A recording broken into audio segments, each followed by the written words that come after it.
키워드로 뉴스를 살펴보는 빅데이터 뉴스, 빅뉴스입니다. 오늘자 만여 건의 기사에 가장 많이 등장한 단어들인데요. 바로 앞서 보도한 문재인 대통령이 화제의 키워드로 올라와 있습니다. 시정연설이 있었던 국회 본회의장은 여야로 완전히 갈라진 모습이었습니다. 주호영 원내대표가 사전 환담장에 입장하려는 과정에서 청와대 경호팀에게 몸수색을 당하자 국민의힘은 격앙된 반응을 보였고 고성과 야유 속에 연설이 시작됐는데요. 여당 의원들이 26번 박수를 치는 동안 야당 의원들은 피켓 시위를 했습니다.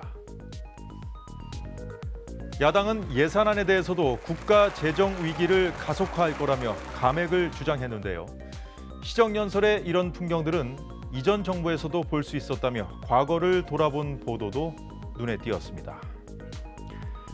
사회부터 분야별로 키워드 보겠습니다. 검찰이 해외 원정 도박 혐의를 받는 양현석 전 YG 엔터테인먼트 대표에게 벌금 1,000만 원을 부형했다는 소식도 여러 매체가 보도했습니다. 4년 동안 미국 라스베이거스 카지노에서 20여 차례에 걸쳐 총 판돈 4억여 원 상당의 도박을 한 혐의인데요. 단순 도박 혐의로 기소됐습니다. 의대생 국시 해결책을 내놓으라는 의사협회 요구에 보건복지부가 추가 기회는 없다고 재확인했는데요.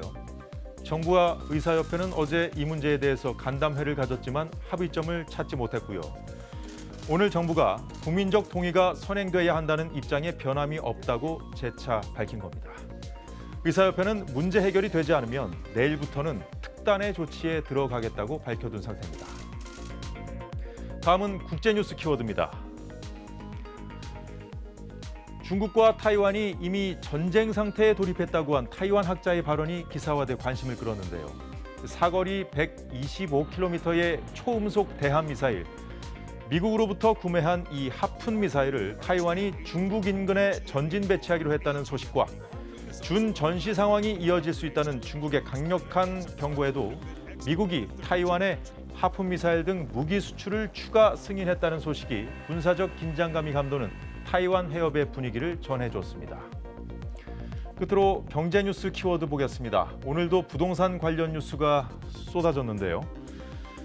국토교통부 연관 뉴스 중에 집을 팔라는 3년 전 김현미 장관의 경고에도 금융자산을 10억 원 넘게 가진 사람들은 자산에서 부동산 비중을 꾸준히 늘려왔다는 보도가 화제였습니다.